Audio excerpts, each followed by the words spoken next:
ദൈവനാമത്തിൻ്റെ മഹത്വം ഉണ്ടാകട്ടെ. നമ്മൾ 25-ാം സങ്കീർത്തനമാണ് ചിന്തിച്ചുകൊണ്ടിരിക്കുന്നത്, പഠിച്ചുകൊണ്ടിരിക്കുന്നത്. 2 ഭാഗമായിട്ട് നമ്മളത് ചിന്തിക്കുകയായിരുന്നു. നമ്മൾ ചിന്തിച്ചത് ഈ സങ്കീർത്തനം ദാവീദിൻ്റെ സങ്കീർത്തനമാണ്. മാത്രമല്ല ഇതൊരു പ്രാർത്ഥന, ദാവീദിൻ്റെ ഒരു പ്രാർത്ഥനയാണ്. എന്നാൽ നമ്മൾ ചിന്തിച്ചത് മറ്റൊരു സംഗതിയാണ്. ദാവീദ് ചോദിക്കുന്ന ഒരു ചോദ്യം, യഹോവഭക്തനായ പുരുഷൻ ആരാണ്? Who is the man who fears the Lord? 6 കാര്യങ്ങളാണ് നമ്മൾ ഈ 2 ഭാഗമായിട്ട് നമ്മൾ ചിന്തിച്ചത്. ഒന്ന്, അവൻ ദൈവത്തിൽ പൂർണ്ണമായി ആശ്രയിക്കുന്നവനായിരിക്കും. He will trust in the lord. രണ്ടാമത്, അവനൊരു പ്രാർത്ഥനാനിരതമായ ജീവിതം നയിക്കുന്നവനാണ്. മൂന്നാമത് നമ്മൾ ചിന്തിച്ചു, he will live in hope in God. ദൈവത്തിലുള്ള പ്രത്യാശയിൽ ജീവിക്കുന്നവനായിരിക്കും. മാത്രമല്ല അവൻ ദൈവവചനം അനുസരിക്കുന്നവൻ.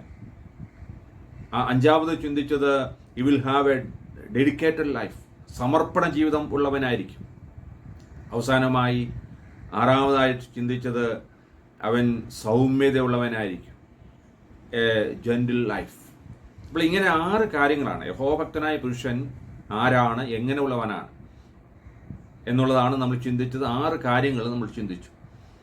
ഇനി നമ്മൾ ചിന്തിക്കുന്നത്, ഇങ്ങനെ യഹോവഭക്തനായ പുരുഷൻ ദൈവത്തിൽ ആശ്രയിച്ച് ദൈവഹിതമനുസരിച്ച് ജീവിക്കുന്ന, സമർപ്പണ ജീവിതം നയിക്കുന്ന ഒരു ദൈവോപൈതൻ അല്ലെങ്കിൽ യഹോവഭക്തൻ, അവന് ലഭിക്കുന്ന അനുഗ്രഹങ്ങൾ, ദൈവത്തിൽ നിന്ന് ലഭിക്കുന്ന അനുഗ്രഹങ്ങൾ എന്തെല്ലാമാണെന്നും അത് പ്രകാരമാണ് എന്ന് ചിന്തിച്ച് നമുക്ക് ഈ ഭാഗം 25-ാം സങ്കീർത്തനത്തിലെ ചിന്തകൾ പഠനം നിർത്താം എന്ന് ഞാൻ വിചാരിക്കുകയാണ്. അപ്പം അതാണ് നമ്മൾ ഇന്ന് ചിന്തിക്കുന്നത്. What blessing do a man of God receive? ഒരു ദൈവോപൈതൽ, ഒരു യഹോഭക്തൻ ലഭിക്കുന്ന അനുഗ്രഹങ്ങൾ. ഒന്നാമത്, ദാവീദ് ഈ ഭാഗത്തൂടെ നമ്മൾ വായിക്കുമ്പോൾ അവിടെ കാണുന്നത്, ദാവീദ് പറയുന്നു, യഹോഭക്തനായ പുരുഷൻ, അതിൻ്റെ 13-ാമത്തെ വാക്യത്തിൽ പ്രകാരം കാണുന്നു, അവൻ സുഖത്തോടെ വസിക്കുമെന്ന്. സുഖത്തോടെ വസിക്കും. എന്നാൽ ഇംഗ്ലീഷിൽ KJV പറയുന്നത് സ്വസ്ഥമായി വസിക്കുമെന്നാണ്. സ്വസ്ഥമായി വസിക്കും. ഒരു ദൈവോപൈതൽ, ഒരു യഹോഭക്തൻ, അവൻ്റെ ജീവിതം എപ്പോഴും സ്വസ്ഥതയുള്ളവരായിരിക്കുമെന്നാണ്. അത് വളരെ പ്രയാസമാണ്. കാരണം പ്രയാസങ്ങളും പ്രതികൂലങ്ങളും പ്രതിസന്ധികളും ഒക്കെ കടന്നു വരുമ്പോൾ ഒരു വ്യക്തിയെ സമയത്തോളം ഒരിക്കലും സ്വസ്ഥമായിട്ടിരിക്കുവാനായിട്ട് പ്രയാസമാണ്. എന്നാൽ ഒരു ദൈവോപൈതൽ എങ്ങനെയായിരിക്കും? അങ്ങനെയുള്ള അനുഭവങ്ങളിലും, അവൻ്റെ നല്ല അനുഭവങ്ങളിലും, അല്ലെങ്കിൽ അവൻ്റെ എല്ലാ അനുകൂലമായ അനുഭവങ്ങളിലും, അവൻ്റെ എല്ലാ പ്രതികൂലത്തിൻ്റെ അനുഭവത്തിലും അവൻ സ്വസ്ഥമായിട്ടിരിക്കുമെന്നാണ് ദാവീദോട് പറയുന്നത്. ഹല്ലേലൂയ. ഇതൊരു ദൈവത്തിൻ്റെ അനുഗ്രഹമാണ്. അതായത് സ്വസ്ഥമായിരിക്കുക എന്ന് പറഞ്ഞാൽ സമാധാനത്തോടെ ഇരിക്കുക, സന്തോഷത്തോടെ ഇരിക്കുക, എല്ലാ സംതൃപ്തിയോടെ ഇരിക്കുക. ഇതെല്ലാം ഇതിൻ്റെ റിലേറ്റഡ് ആണ്. ഏത് അനുഭവങ്ങളിലും അപ്രകാരം ജീവിക്കുവാനായിട്ട് ഒരു യഥാർത്ഥ ദൈവഭക്തന് മാത്രമേ സാധിക്കത്തുള്ളൂ. വേറെ ആർക്കും പറ്റത്തില്ല. ക്രിസ്തീയ പാരമ്പര്യത്തിൽ അല്ലെങ്കിൽ ക്രിസ്തീയ മാതാപിതാക്കൾക്ക് ജനിച്ചതുകൊണ്ട് അപ്രകാരം ജീവിക്കണമെന്നും അപ്രകാരമുള്ള ഒരു സ്വസ്ഥമായ ജീവിതം നയിക്കണമെന്നില്ല.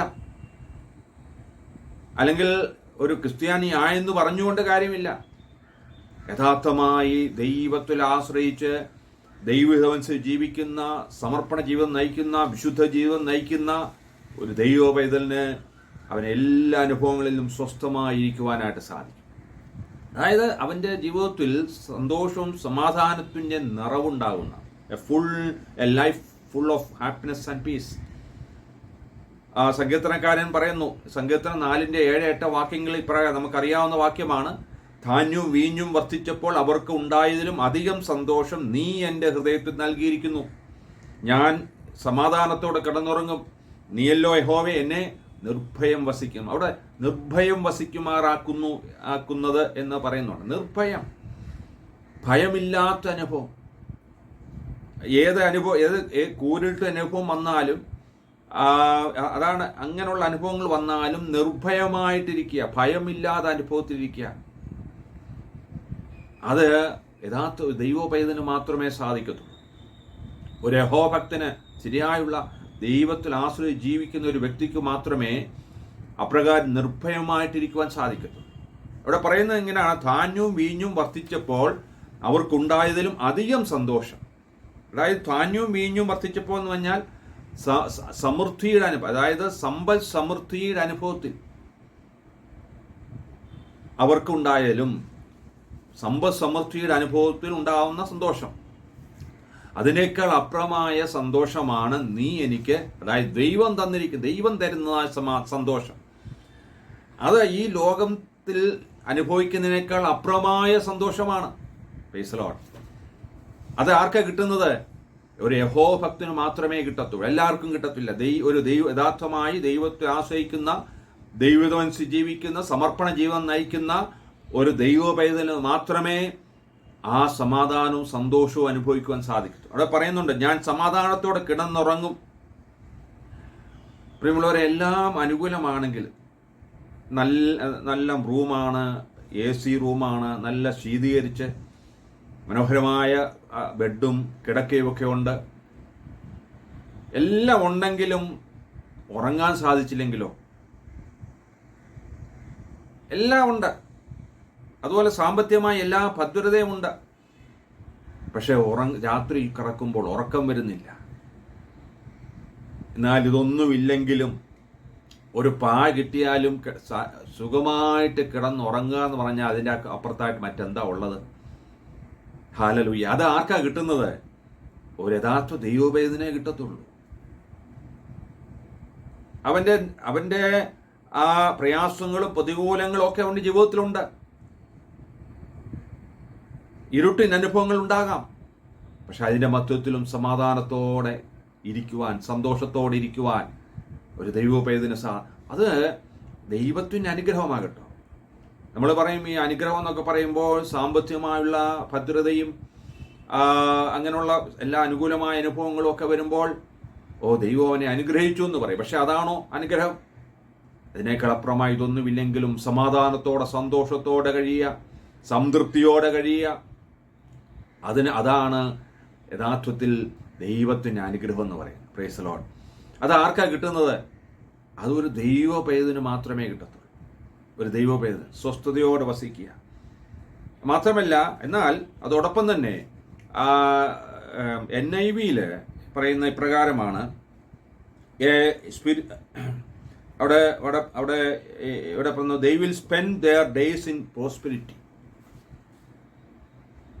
അതായത് അബണ്ടന്റ് ലൈഫ് എന്നാണ് മറ്റൊരു അബണ്ടന്റ് ലൈഫ്, സമൃദ്ധിയുടെ ജീവിതം.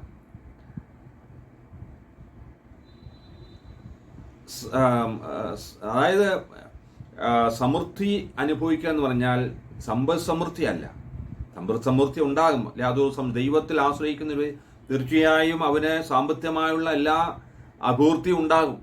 എന്നാൽ അതിനേക്കാൾ അപ്പുറമായി ആത്മീയ സമൃദ്ധി അവനുണ്ടാകുമെന്നാണ്. ആ ഒരു സമൃദ്ധിയുടെ അനുഭവം അവൻ്റെ ജീവിതത്തിൽ ഉണ്ടാകുമെന്നാണ് ഇവിടെ ദാവീദ് പറയുന്നത്. അത് കർത്താവായ യേശുക്രിസ്തു പറഞ്ഞ ഒരു ഇതുണ്ട്. യോഹന്നാൻ സുവിശേഷം 10:10 ഇപ്രകാരമാണ്, മോഷ്ടിപ്പാനും അറുപ്പാനും മുടിപ്പാനും അല്ലാതെ കള്ളൻ വരുന്നില്ല, അവർക്ക് ജീവൻ ഉണ്ടാകുവാനും സമൃദ്ധിയായി ഉണ്ടാകുവാനും അത്രയും ഞാൻ വന്നിരിക്കുന്നു. കർത്താവായ യേശുക്രിസ്തു ഈ ലോകത്തിൽ വന്നത് ചുമ്മാ വന്നതല്ല. ഇതാണ് സകല ജനത്തിനും ജീവൻ നൽകുവാൻ. അതായത് നിത്യമായ മരണത്തിലേക്ക് പോകേണ്ടവരായിരുന്നു. എന്നാൽ കർത്താവായ യേശുക്രിസ്തു നമ്മുടെ സകല പാപങ്ങളും അവൻ ഏറ്റെടുത്തു. കാൽവരിക്രൂശിൽ യാഗമായി തീർന്ന് അവൻ്റെ സകല രക്തവും നമുക്കായി ഊറ്റിത്തന്ന് നമ്മുടെ പാപത്തിൽ നിന്ന് വിടുവിച്ച് നമ്മെ എന്ത് ചെയ്തു? നിത്യ ജീവങ്കിലേക്ക് നമ്മളെ ആക്കി തീർത്തു. Price the Lord. ആ ജീവൻ നമുക്ക് തന്നു. അത് മാത്രം വെറും ഒരു ജീവനല്ല, അവിടെ പറയുന്ന സമൃദ്ധിയായിട്ട് ഉണ്ടാകുവാൻ, സമൃദ്ധിയായുള്ള ജീവൻ. അതായത് സമൃദ്ധിയുടെ അനുഭവം, ആത്മീയ സമൃദ്ധിയുടെ അനുഭവം ആ ഒരു ദൈവവേദന ഉണ്ടാകും. Price the Lord.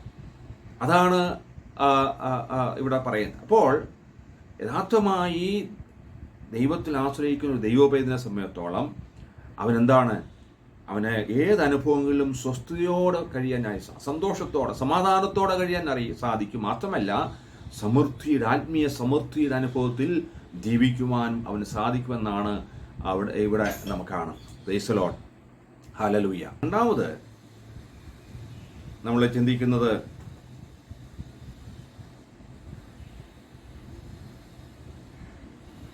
His generation shall be blessed. അവൻ്റെ സന്തതി പരമ്പരകൾ, അതായത് യഹോഭക്തൻ്റെ സന്തതികൾ അനുഗ്രഹിക്കപ്പെടും എന്ന് ദാവീദ് പറയുകയാണ്. അതിൻ്റെ നമ്മളവിടെ കാണുന്നുണ്ട്, 13ാമത്തെ വാക്യത്തിൽ കാണും, അവൻ്റെ സന്തതി ദേശത്തെ അവകാശമാക്കും. അവകാശമാക്കും എന്ന് പറഞ്ഞാൽ ദേശം പിടിച്ചടക്കും എന്നുള്ളതല്ല. അതിൻ്റെ പിന്നിൽ ഇപ്രകാരമാണ് ഈ ദാവീദ് ഇങ്ങനെ പറയാൻ കാര്യം. അതായത് ഇസ്രായേൽ മക്കൾ മിസ്രൈമിൽ അടിമത്തത്തിലായിരുന്നു. എന്നാൽ മോശയുടെ നേതൃത്വത്തിൽ അവിടുന്ന് ദൈവം അവരെ വിടുവിച്ചു. അവരെ കനാനിലേക്ക് യാത്ര ചെയ്യാണ്. കനാനിൽ എത്താനായിട്ട് ഏകദേശം അല്പ ദിവസം കഴിഞ്ഞ് കനാനിലെത്തും. പക്ഷെ അതിനു മുമ്പ് മോശ 12 പേരെ, അതായത് ഓരോ ഗോത്രത്തിൽ നിന്ന് ഓരോരുത്തരെ എടുത്ത് 12 പേരെ കനാനിലേക്ക് അയക്കുകയാണ്. എന്തിനാണ്? അവിടെ ഒറ്റുനോക്കി ഈ ദേശം എങ്ങനെയാണ്, ദൈവം പറഞ്ഞ പോലൊക്കെയാണോ എന്ന് മനസ്സിലാക്കി അതിൻ്റെ റിപ്പോർട്ട് കൊണ്ടുവരാനായിട്ടാണ് 12 പേരെ അയച്ചത്. അപ്പോൾ അവർ പോയി അവിടെ എല്ലാം നോക്കി 40 ദിവസം അവിടെ ചെലവഴിച്ചു. കാര്യങ്ങളൊക്കെ മനസ്സിലാക്കി തിരിച്ച് അവർ വന്ന് റിപ്പോർട്ട് കൊടുക്കുകയാണ്. മോശയ്ക്ക് റിപ്പോർട്ട് കൊടുക്കുന്നു. അതിൽ 10 പേര് പറഞ്ഞത്, ഞങ്ങൾ അവിടെ ചെന്നപ്പോൾ അവിടെ കണ്ടത് അവിടെ അനാക്യമല്ലന്മാരുണ്ട്. അവിടെ മുമ്പിൽ ഞങ്ങൾ വെറും വെട്ടിക്കിളിയെപ്പോലായിരുന്നു. നമുക്ക് ആ ദേശം പിടിച്ചടക്കാൻ സാധിക്കത്തില്ല എന്നാണ് 10 പേര് പറഞ്ഞു. എന്നാൽ 2 പേര് പറഞ്ഞു, യോശുവയും കാലേബും പറഞ്ഞു, ഇത് ദൈവത്തിൻ്റെ വാഗ്ദാനമാണ്, ദൈവം നമുക്ക് തരാവുന്നത് വാഗ്ദാനം ചെയ്തതാണ്. അതുകൊണ്ട് ആരെല്ലാം ഏത് അനാക്യമല്ലന്മാരുണ്ടെങ്കിലും നമുക്കത് പിടിച്ചടക്കാൻ സാധിക്കുമെന്ന് അവർ പറഞ്ഞു. പക്ഷേ ഭൂരിപക്ഷത്തിനാണ് അവിടെ പ്രാധാന്യം ലഭിച്ചത്. അങ്ങനെ ഇസ്രായേൽ ജനം മോശയോട് നിലവിളിച്ചു, പുറപുറത്തു, ഞങ്ങളെ എന്തിനാണ് ഇവിടെ കൊല്ലുവാൻ കൊണ്ടുവന്നാണോ എന്നൊക്കെ പറഞ്ഞു. ദൈവം കോപിച്ചു. അവരോട് പറഞ്ഞു, 20 വയസ്സിന് മേളിലോട്ടുള്ളവർ അവര് ഈ മരുഭൂമി ചത്തുവീഴും.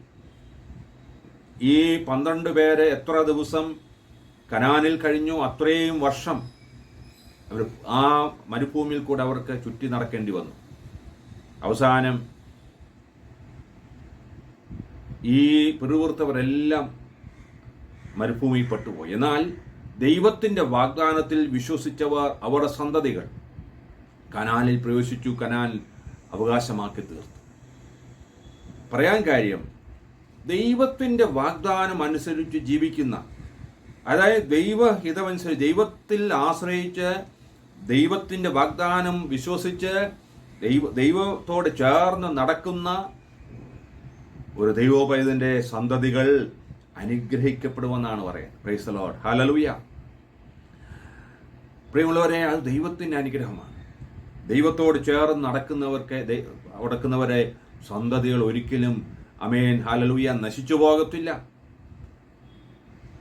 വേദപുസ്തകത്തിൽ പറയുന്നു, the generation of the right will be blessed. സങ്കീർത്തനം 112 1-2 വാക്യങ്ങൾ ഇപ്രകാരം കാണുന്നുണ്ട്, യഹോവയെ സ്തുതിപ്പിൻ, യഹോവയെ ഭയപ്പെട്ട് അവൻ്റെ കൽപ്പനകളിൽ ഏറ്റവും ഇഷ്ടപ്പെടുന്ന മനുഷ്യൻ ഭാഗ്യവാൻ. അവൻ്റെ സന്തതി ഭൂമിയിൽ ബലപ്പെട്ടിരിക്കും, നേരിലുടെ തലമുറ അനുഗ്രഹിക്കപ്പെടും.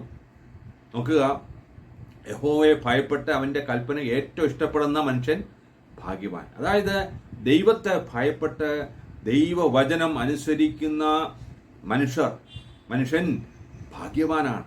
അവൻ്റെ സന്തതി എന്ത് ചെയ്യും? ഭൂമിയിൽ ബലപ്പെട്ടിരിക്കും. മാത്രമല്ല, നേരോടെ നടക്കുന്നവർ, ദൈവഹിതമനുസരിച്ച് ജീവിക്കുന്നവർ, വിശുദ്ധ ജീവിതം നയിക്കുന്നവർ, അവരുടെ സന്തതികൾ, തലമുറ അനുഗ്രഹിക്കപ്പെടുമെന്നാണ് പറയുന്നത്. Price the Lord.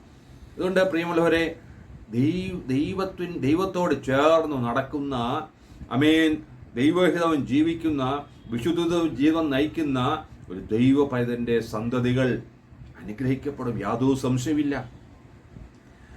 ഞാൻ പറയട്ടെ, നമ്മുടെ ഈ തലമുറ, ഇന്നത്തെ തലമുറയൊക്കെ ഇതുപോലെ അനുഗ്രഹിക്കപ്പെടാൻ കാര്യം എന്താണ്? നമ്മുടെ പൂർവികർ, മാതാപിതാക്കൾ, അവരുടെ ഭക്തി, അവരുടെ പ്രാർത്ഥന. അതുകൊണ്ടാണ് നമ്മൾ ഇത്രത്തോളം ഒക്കെ അനുഗ്രഹിക്കപ്പെട്ടത്. എന്നാൽ നമ്മുടെ സന്തതികൾ അനുഗ്രഹിക്കപ്പെടണം എന്നുണ്ടെങ്കിൽ നാം അതുപോലെ ജീവിക്കണം, നാം അവർക്ക് വേണ്ടി പ്രാർത്ഥിക്കണം. ഹല്ലേലൂയ. അല്ലെങ്കിൽ നമ്മുടെ തലമുറ തകർന്നു പോകും. അനേക ഇന്നത്തെ തലമുറകൾ നശിച്ചുകൊണ്ടിരിക്കുന്നു. നമ്മുടെ വിശ്വാസികളുടെ മക്കൾ പോലും ഈ ലോകത്തിൻ്റെ മോഹങ്ങളിൽ വീണുകൊണ്ടിരിക്കുന്നു. അതുകൊണ്ട് പ്രിയമുള്ളവരെ, നമ്മുടെ ജീവിതം ക്രമപ്പെടുത്തി ദൈവഹിതമനുസരിച്ച് ജീവിക്കുവാൻ നമുക്ക് സാധിക്കണം. പ്രാർത്ഥന ജീവിതം നയിക്കുവാൻ, നമ്മുടെ കുഞ്ഞുങ്ങൾക്ക് വേണ്ടി കണ്ണീരോടെ പ്രാർത്ഥിക്കുവാൻ നമുക്ക് സാധിക്കണം. അങ്ങനെയെങ്കിൽ ഒരിക്കലും നമ്മുടെ തലമുറ നശിച്ചു പോകത്തില്ല. പ്രാർത്ഥിക്കുന്ന മാതാപിതാക്കളുടെ കുഞ്ഞുങ്ങൾ ചിലപ്പോൾ തെറ്റിപ്പോയാൽ പോലും അവർ തിരിഞ്ഞു വരും, യാതൊരു സംശയം. ഒരിക്കലും നശിച്ചു പോകത്തില്ല, അവർ അനുഗ്രഹിക്കപ്പെടും. ഹല്ലേലൂയ. അത് വേദോസത്തിൽ നമ്മൾ അലക്സാണ്ടർ റൂഫേഴ്സിൻ്റെയും കാര്യം നമ്മൾ വേദോസത്തിൽ, അതായത് റോമാലേഖനത്തിൽ നമുക്ക് വായിക്കുന്നുണ്ട്. മർക്കോസ് സുവിശേഷത്തിൽ നമ്മൾ ഇപ്രകാരം വായിക്കുന്നു. മർക്കോസ് സുവിശേഷം 15-ാം അധ്യായം 21-ാമത്തെ വാക്യത്തിൽ ഇവിടെ പറയുന്ന, അലക്സാണ്ടറിന്റെയും റൂഫോസിന്റെയും അപ്പനായി വയലിൽ നിന്ന് വരുന്ന കുറേനക്കാരനെ ശിമോനെ അവന്റെ ക്രൂശ് ചുമപ്പാൻ അവർ നിർബന്ധിച്ചു എന്നവിടെ കാണുകയാണ്. അതായത് ഈ കുറേനക്കാരനെ ശിമോൻ എന്ന് പറയുമ്പോൾ അദ്ദേഹം ആഫ്രിക്കൻ ജൂ ആണ്, നീഗ്രോയാണ്. പക്ഷേ യഹൂദനാണ്. അദ്ദേഹം പെസഹ പെരുന്നാളിൻ്റെ സമയത്ത് ആ ദേശത്ത് വന്നതായിരിക്കാം. അങ്ങനെ വന്നപ്പോഴാണ് ഒരു ആൾക്കൂട്ടം കാണുന്നു. നോക്കിയപ്പോൾ ഒരു മനുഷ്യൻ ഒരു കുരിശു ചുമന്ന് നടക്കുന്നു. പടയാളികൾ അവനെ അടിക്കുന്നു, ചാട്ടവാറ കൊണ്ട് അടിക്കുന്നു. അവൻ വീഴുന്നു. അവൻ ഇത് നോക്കിക്കൊണ്ടിരുന്നപ്പോൾ പടയാളികൾ അവൻ്റെ അടുത്ത് വന്നു. അവനോട് പറയാണ്, ക്രൂശ് ചുമക്കണം. ക്രൂശ് എന്ന് പറയുന്നത് നിന്ദയുടെ ഒരു പര്യായമാണ്. ക്രൂശ് ആരും ചുമക്കത്തില്ല, ആർക്കും താല്പര്യമില്ല. ഇവിടെ കാണുന്നത് ക്രൂശ് ചുമപ്പാൻ അവർ നിർബന്ധിച്ചെന്നാണ്. അവൻ നിർബന്ധത്താൽ യേശുവിൻ്റെ ക്രൂശ് ചുമന്നു. പ്രിയമുള്ളവരെ, നിർബന്ധത്താലാണെങ്കിലും യേശുവിൻ്റെ ക്രൂശ് ചുമന്നതുകൊണ്ട് എന്താ സംഭവിച്ചെന്നറിയാമോ? അതിനുശേഷം അവൻ രക്ഷയിലേക്ക് വന്നു, ക്രിസ്തുവിനെ രക്ഷകനായി സ്വീകരിച്ചു, രക്ഷയിലേക്ക് വന്നു. അതിനൊക്കെ മാത്രമല്ല, അവൻ്റെ മക്കൾ അലക്സാണ്ടറും റൂഫോസും അവര് ആദിമ നൂറ്റാണ്ടിലെ ആദിമ സഭയിലെ അറിയപ്പെടുന്ന വ്യക്തികളായി തീർന്നു. Price the Lord.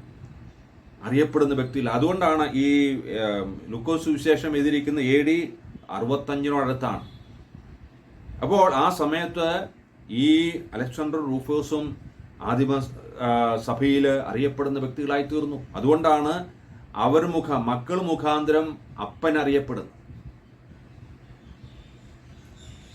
എന്തുകൊണ്ട് എന്താണെന്നറിയാമോ? ഒറ്റ കാര്യമേ ഉള്ളൂ, നിർബന്ധത്താലാണെങ്കിലും യേശുവിൻ്റെ ക്രൂശ് ചുമന്നു. ഹല്ലേലൂയ. ഞാൻ പറയട്ടെ പ്രിയമുള്ളവരെ, യേശുവിൻ്റെ ക്രൂശ് ചുമക്കുന്നവർ, യേശുവിനെ ചുമക്കുന്നവർ, അതായത് ദൈവവചനം ചുമക്കുന്നവർ, അവിടെ സന്തതികൾ അനുഗ്രഹിക്കപ്പെടും. ഹല്ലേലൂയ. യാതൊരു സംശയമില്ല. അതുകൊണ്ട് യഥാർത്ഥമായി ദൈവത്തിൽ ആശ്രയിച്ച് ദൈവഹിതമനുസരിച്ച് വിശുദ്ധ ജീവിതം നയിക്കുവാൻ നമുക്ക് സാധിക്കണം. ഞാൻ യഹോഭക്തനായ പുരുഷന് ലഭിക്കുന്ന അനുഗ്രഹങ്ങളെക്കുറിച്ചാണ് നമ്മളിപ്പോൾ ചിന്തിക്കുന്നത്. ഒന്ന് ചിന്തിച്ചത്, അവൻ ഏത് അനുഭവത്തിലും സ്വസ്ഥമായിരിക്കുവാനായിട്ട് സാധിക്കും. അവൻ്റെ ജീവിതം സമൃദ്ധിയുടെ അനുഭവമായിരിക്കും. ആത്മീയ സമൃദ്ധിയാൽ നിറയപ്പെട്ട ഒരു ജീവിതമായിരിക്കും നയിക്കുന്നത്. മാത്രമല്ല, അവൻ്റെ സന്തതി പരമ്പരകൾ അനുഗ്രഹിക്കപ്പെടും.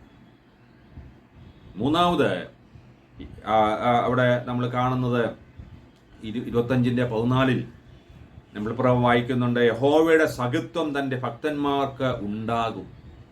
ഇൽ എക്സ്പീരിയൻസ് ഗോഡ്സ് കമ്പാനിഷിപ്പ്. യഹോവയുടെ സഖിത്വം ആർക്കുണ്ടാകും? എല്ലാവർക്കും ഉണ്ടാകത്തില്ല. യഹോവ ഭക്തന് മാത്രമേ ലഭിക്കത്തുള്ളൂ. യഹോവയുടെ സഖിത്വം ലഭിക്കാന്ന് വെച്ചാൽ പിന്നെ എന്താ വേണ്ടിയത്? കാരണം യഹോവ എന്ന് പറഞ്ഞാൽ നമുക്കറിയാം, ദൈവം ഈ ലോകത്തെ നിർമ്മിച്ചത്, സകലത്തിൻ്റെ അധികാരിയായ ദൈവം, ഉന്നതനായ ദൈവം, സർവശക്തനായ ദൈവം. അവൻ നമുക്ക് സഖിയായി, കൂട്ടാളിയായി നമ്മോട് കൂടെ ഉണ്ടെന്ന് പറഞ്ഞാൽ പിന്നെ എന്താണ്? ഞാൻ പറയട്ടെ, ഈ ഇന്ത്യയിലെ ഏറ്റവും ഉന്നതമായ നിലയിൽ നിൽക്കുന്ന, അല്ലെങ്കിൽ നമുക്കറിയാം ഏറ്റവും ടോപ്പിൽ നിൽക്കുന്നത് പ്രസിഡന്റോ അല്ലെങ്കിൽ പ്രധാനമന്ത്രി. ആ പ്രധാനമന്ത്രി നമ്മുടെ ഒരു സഖിയായി, അല്ലെങ്കിൽ നമ്മളൊരു കൂട്ടാളി, ഒരു ഫ്രണ്ടാണെന്ന് പറഞ്ഞാൽ നമ്മുടെ ജീവിതം എത്രയോ ഉന്നതമായ അനുഭവമാണ്. എങ്ങനെങ്കിൽ ഈ ലോകത്തിന്റെ സകലത്തിൻ്റെയും അധികാരിയായ ദൈവം നമുക്ക് സഖിയായി ഉണ്ടെങ്കിൽ, നമ്മുടെ ഒരു കൂട്ടാളിയായിട്ട് നമുക്കുണ്ടെങ്കിൽ, അതിനേക്കാൾ അപ്പുറമായിട്ട് മറ്റെന്താ ഉള്ളത്? Praise the lord. ഇതുകൊണ്ടാണ് ദാവീദ് പറയുന്നത്, ഏത് അനുഭവത്തിലും ദൈവത്തിന്റെ സാന്നിധ്യം അനുഭവിച്ചത്. God's presence can be experience in any situation. David 23:4 സങ്കീർത്തനം 23:4 നമുക്കറിയാം, താവിൽ കൂടെ നടന്നാലും ഞാൻ ഒരു അനർത്ഥവും ഭയപ്പെടത്തില്ല, നീ എന്നോട് കൂടെ ഇരിക്കുന്നുവല്ലോ. ഏത് അനുഭവത്തിലും, കൂരിലിന്റെ അനുഭവത്തിലും കൂടെ ഇരിക്കുന്നതായ കർത്താവ്. Price the Lord. പ്രിയമുള്ളവരെ, നമ്മുടെ ജീവിതത്തിന്റെ എന്തെല്ലാം തിക്താനുഭവങ്ങൾ വന്നാലും ഈ കർത്താവ് നമ്മോട് കൂടെ ഉണ്ടെങ്കിൽ പിന്നെ നമുക്ക് എന്താ വേണ്ടത്? അതിന്റെ അപ്പുറത്തായിട്ട് മറ്റൊന്നും വേണ്ട. ലോകത്തിലുള്ള സകലം നമ്മിൽ നിന്ന് അകന്നു പോയെന്നിരിക്കാം, മറ്റുള്ള ചിലപ്പോൾ സഹായം ലഭിച്ചതില്ലെന്നിരിക്കാം. നമ്മുടെ ജീവിതം വളരെ വേദനാജനകമായ അനുഭവത്തിൽ കൂടെ പോയെന്നിരിക്കാം, കൂരിലിന്റെ അനുഭവത്തിൽ കൂടെ പോയെന്നിരിക്കാം. അതിന്റെ മധ്യത്തിലും ദൈവം, കർത്താവ് നമ്മോട് കൂടെ ഇരിക്കുന്ന ദൈവമാണ്. ഹല്ലേലൂയ. നമ്മുടെ കൂട്ടാളിയായി, നമ്മുടെ സഖിയായി, നമുക്കെല്ലാമായി കൂടെ ഇരിക്കുന്ന ഒരു ദൈവം. ഹല്ലേലൂയ. അതുകൊണ്ട് നാം ഭാരപ്പെട്ടു പോകണ്ട, നാം പ്രയാസപ്പെട്ടു പോകണ്ട. നമ്മുടെ ജീവിതത്തിൽ പ്രയാസങ്ങളും പ്രതികൂലങ്ങളും നീർന്ന അനുഭവങ്ങൾ കടന്നു വരുമ്പോൾ നമ്മൾ ഭയപ്പെട്ടു പോകണ്ട. കാരണം നമ്മോട് കൂടെയുള്ള ഒരു ദൈവമുണ്ട്. ഞാൻ ഒരിക്കലും നിന്നെ കൈവിടത്തില്ല, ഉപേക്ഷിക്കത്തില്ല എന്ന് വാഗ്ദാനം ചെയ്ത കർത്താവ് നമ്മോട് കൂടെയുണ്ട്. ഹല്ലേലൂയ. അവൻ നമ്മെ കൈപിടിച്ച് നടത്തും ദൈവം.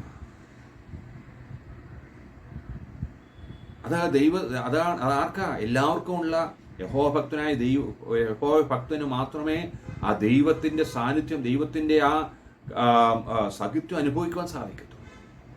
ഹല്ലേലൂയ. എത്ര അനുഗ്രഹമായ കാര്യമാണ് അല്ലേ? അത് മാത്രമല്ല, ദാവീദ് പറയുന്നു, he will never be ashamed. ഒരിക്കലും ലജ്ജിപ്പിക്കത്തില്ല. ആരാണ്? യഹോഭക്തനായ പുരുഷനെ ദൈവം ഒരിക്കലും ലജ്ജിപ്പിക്കത്തില്ല. 3-ാമത്തെ വാക്യത്തിൽ, നിന്നെ കാത്തിരിക്കുന്ന ഒരുത്തനും ലജ്ജിച്ചു പോകുകയില്ല. വെറുതെ ദ്രോഹിക്കുന്നവൻ ലജ്ജിച്ചു പോകും. ദൈവത്തെ കാത്തിരിക്കുന്നവർ, ദൈവത്തിൽ ആശ്രയിക്കുന്നവർ, ദൈവത്തോട് ചേർന്നിരിക്കുന്നവർ, അവരെ ലജ്ജിപ്പിക്കാത്തൊരു ദൈവമാണ്. ഹല്ലേലൂയ. പ്രിയമുള്ളവരെ, ഈ ദൈവത്തോട് ചേർന്ന് നടക്കുമ്പോൾ, ഞാൻ പറയട്ടെ, ഈ ലോകത്തിൽ യഥാർത്ഥമായി വിശുദ്ധ ജീവൻ നയിക്കുന്ന ഒരു ദൈവപൈതലിന് ഈ ലോകം അനുകൂലമായിരിക്കത്തില്ല. പ്രതികൂലങ്ങളുണ്ട്, പ്രോസിക്യൂഷനിലൊക്കെ കടന്നു വരാം.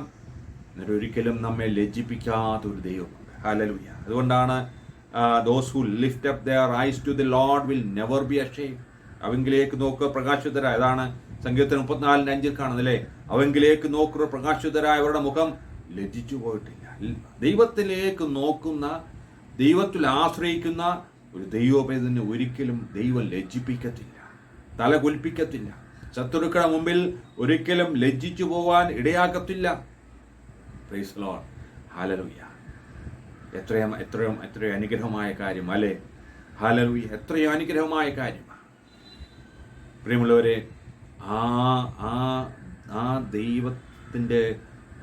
ദൈവത്തിൻ്റെ മക്കളായി ജീവിക്കുവാൻ ദൈവം തന്ന ഈ അവസരത്തിനായി നമുക്ക് ദൈവത്തെ സ്തുതിക്കാം. മാത്രമല്ല, ഈ കർത്താവിനോട് ചേർന്ന് നടക്കുന്ന അന്ത്യത്തോളം വിശുദ്ധിയുടെ ജീവിതത്തിൽ നയിക്കുന്ന ഒരു ദൈവവേദനെ മാനിക്കുന്ന ഒരു ദൈവമുണ്ട്. ഹല്ലേലൂയ. ഈ ലോകത്തിൽ യഥാർത്ഥമായി ദൈവത്തിൽ ആശ്രയിച്ചു ദൈവത്തിന് വേണ്ടി പ്രവർത്തിക്കുന്ന വിശുദ്ധ ദൈവം നയിക്കുന്ന ഒരു ദൈവവേദന ഈ ലോകത്തിൽ വലിയ മാനമൊന്നും കിട്ടത്തില്ല. നമ്മെ മാനിക്കുന്ന ഒരു ദൈവമുണ്ട്, മാനിക്കുന്ന ഒരു സമയമുണ്ട്. Hallelujah. God will honor those who ministered for him. വെളിപ്പാട് പുസ്തകം 3:4-5 വാക്യങ്ങളിൽ നാം ഇപ്രകാരം വായിക്കുന്നു: എങ്കിലും ഉടുപ്പ് മലിനമാകാത്ത കുറെ പേർ സർദേശിൽ നിനക്കുണ്ട്. അവർ യോഗ്യന്മാരാകിയാൽ വെള്ള ധരിച്ചും കൊണ്ട് എന്നോടുകൂടെ നടക്കും. ജയിക്കുന്നവൻ വെള്ളയുടുപ്പ് ധരിക്കും. അവൻ്റെ പേർ ഞാൻ ജീവപുസ്തകത്തിൽ നിന്നും മായ്ച്ചു കളയാതെ എൻ്റെ പിതാവിൻ്റെ സന്നിധിയിലും അവൻ്റെ ദൂതന്മാരുടെ മുമ്പിലും അവൻ്റെ പേര് ഏറ്റുപറയും. ഹല്ലേലൂയ. ഇതെപ്പോഴാണ് സംഭവിക്കുന്നത്? കർത്താവായ യേശു ക്രിസ്തു ആകാശമണ്ഡലത്തിൽ കടന്നു വരുമ്പോൾ വിശുദ്ധന്മാരെ അല്ലെങ്കിൽ സഭയെ എടുക്കപ്പെടും. സഭ അവനോടുകൂടെ ചേർക്കപ്പെടും. അവിടെ മധ്യാകാശത്തിൽ ഒരു ന്യായവിധിയുണ്ട്. ആ സന്ദർഭത്തിൽ ഓരോരുത്തരെയും മുന്നോട്ട് വിളിക്കും, പേര് പറഞ്ഞ് വിളിക്കും. എങ്ങനെയാണ്? പിതാവിൻ്റെ സന്നിധിയിലും ദൂതന്മാരുടെ സന്നിധിയിലും അവരെ എഴുന്നേൽപ്പിച്ച് പേര് പറഞ്ഞ് മുന്നോട്ട് വിളിക്കും. Price the lord. ഹല്ലേലൂയ. അവരെ മാനിക്കാനാണ് കേട്ടോ. ഞാൻ പറയട്ടെ, പോലെ പിതാവായ ദൈവത്തിന് മുമ്പിൽ ദൂതന്മാർ കോടിക്കണക്കിന് ദൂതന്മാരുടെ മുമ്പിൽ, അതുപോലെ വിശുദ്ധന്മാരുടെ നിൽക്കുകയാണ്. അവിടെ മുമ്പിൽ നമ്മുടെ പേര് ഏറ്റുപറഞ്ഞ് നമുക്ക് റിവാർഡ്സ് നൽകുമ്പോൾ ഹല്ലേലൂയ, എത്ര സന്തോഷമല്ലേ. ചെറിയൊരു ഗ്രൂപ്പിലാണെങ്കിലും നമ്മളെ പേര് പറഞ്ഞൊന്ന് നമ്മെ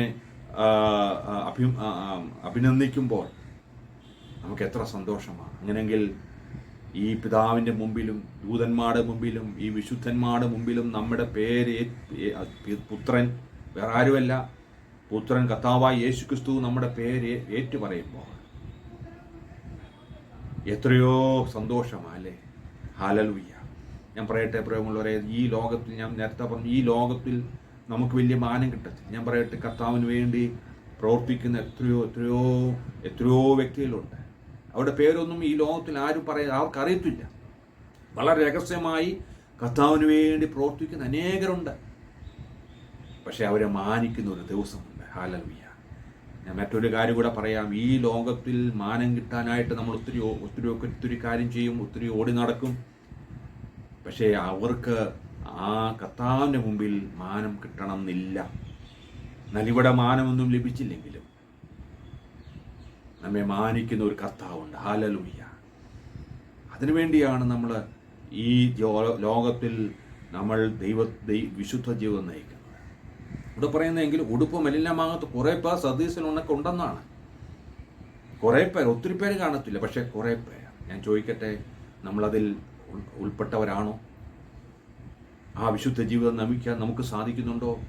അങ്ങനെ ദൈവത്തോട് ചേർന്ന് വിശുദ്ധ ജീവിതം നയിക്കുന്ന, വേർപെട്ട ജീവിതം നയിക്കുന്ന, അന്ത്യത്തോളം കർത്താവിൻ്റെ ഹിതമനുസരിച്ച് ജീവിക്കുന്ന, കർത്താവിന് വേണ്ടി ജീവിക്കുന്ന ദൈവപൈതനെ മാനിക്കുകയും അവർക്ക് റിവാർഡ്സ് നൽകുകയും ചെയ്യും.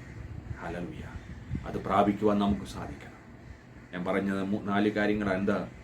യഹോഭക്തനായ പുരുഷനെ ലഭിക്കുന്ന അനുഗ്രഹങ്ങൾ. ഹല്ലേലൂയ.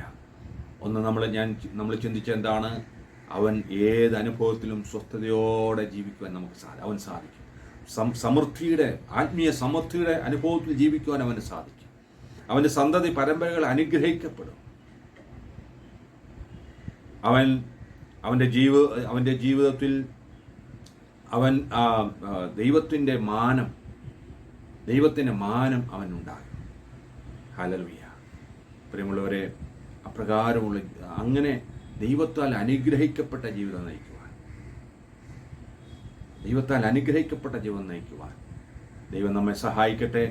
നമ്മെ തന്നെ ദൈവകരങ്ങളിൽ ഏൽപ്പിക്കാം. യഹോഭക്തനായ പുരുഷൻ ആരാണ്? ഞാൻ ചോദിക്കട്ടെ, നമ്മെ തന്നെ ഒന്ന് തിരിഞ്ഞു നോക്കാം. നാം യഥാർത്ഥത്തിൽ യഹോഭക്തനായ പുരുഷനാണോ? അപ്രകാരമുള്ള ജീവിതമാണോ നാം നയിക്കുന്നത്? അപ്രകാരമുള്ള ജീവിതം നയിച്ചാൽ തീർച്ചയായും ദൈവത്തിൻ്റെ അനുഗ്രഹങ്ങൾ പ്രാപിക്കാൻ നമുക്ക് സാധിക്കും. അപ്രകാരം ദൈവത്തിൻ്റെ അനുഗ്രഹങ്ങൾ പ്രാപിച്ച് മുന്നോട്ട് പോകുവാൻ ദൈവം നമ്മെ സഹായിക്കട്ടെ. ഈ വചനങ്ങളാൽ ദൈവം നമ്മെ അനുഗ്രഹിക്കട്ടെ.